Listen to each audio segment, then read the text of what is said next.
The call came while I was standing in the dark, my phone lighting the hallway like a confession. Her name. I didn't answer. I was already inside the house she said hadn't changed.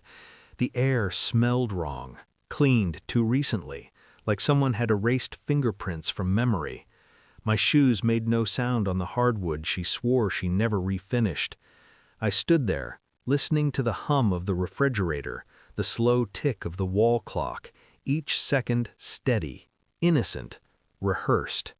My suitcase was still by the door, untouched. That's when I saw it. The bookshelf at the end of the hall was pulled half an inch forward, just enough to notice if you already didn't trust what you were seeing. I pressed my palm against the wood. It gave, quietly.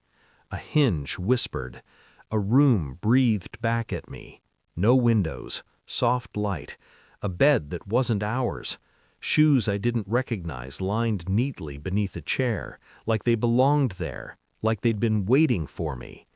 My phone vibrated again. "I swear everything is normal," her last message said. I closed the screen and stepped inside. I didn't scream. I didn't sit down. I cataloged. That's what I do when something breaks. Inventory the damage before it bleeds. Men's shirts in the closet. New. Expensive. A second charger by the bed. A framed photo turned face down on the nightstand. Intimacy hidden, but not hurried. This wasn't a mistake. It was a system. I remembered every time she'd touched my arm before I left, every smile that arrived half a second too late, every reassurance polished until it reflected nothing. While I was away, she built a second life behind drywall and lies. I walked back into the hallway and closed the shelf. The house went back to pretending. When she came home that night, she kissed me the way someone kisses glass. Careful, practiced. "You look tired," she said. "I slept fine," I replied. That wasn't a lie. Sleep comes easily when the truth finally shows itself. Over dinner, she talked about errands she never ran, friends who didn't exist. I nodded at the right places, chewed slowly, swallowed everything else. In my head, a switch flipped. Not rage, focus. I didn't rush. Rushing is for people who want to be right, not free. I waited. I watched. I noted the hours she disappeared into the study, the way her phone never left her hand except when she showered.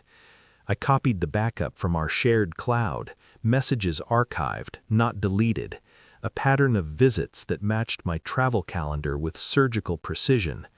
I hired a contractor under the pretense of renovating the basement. He confirmed what I already knew: fresh framing, soundproofing, electrical work done quietly, professionally. Someone had planned to stay unseen.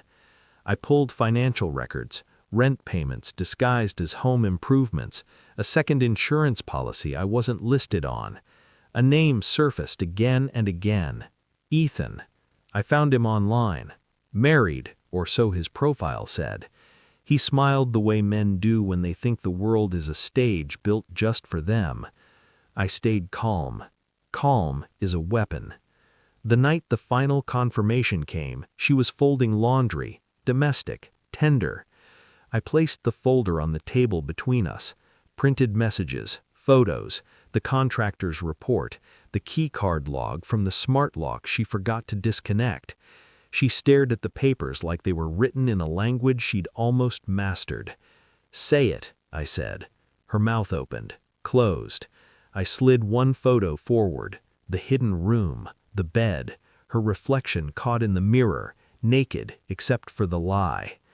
"It's not what you think," she whispered. I nodded. "It's exactly what I think." She cried then, loud, messy, as if volume could undo structure. I stayed still. That unnerved her more than anger ever could. I didn't yell. I didn't touch her. I handed her another envelope. Inside was a copy of a letter already sent to Ethan's wife, photos included, timelines aligned, receipts clear. Her sobbing stopped. "What did you do?" she asked. I restored symmetry. I told her she could keep the room. The house would be sold. My lawyer already had the paperwork. Her name would stay attached to the renovations. People would ask questions. I walked to the door as she collapsed into the truth she'd built and finally couldn't escape. She called my name. I didn't turn around. The hotel room was quiet, anonymous, perfect. I sat on the edge of the bed and felt nothing rush back in to replace what I'd lost. No grief, no longing, just clarity. Some people think revenge is loud. They're wrong.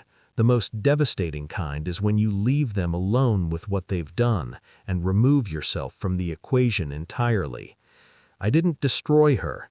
I let the truth finish the job. And then I closed the door.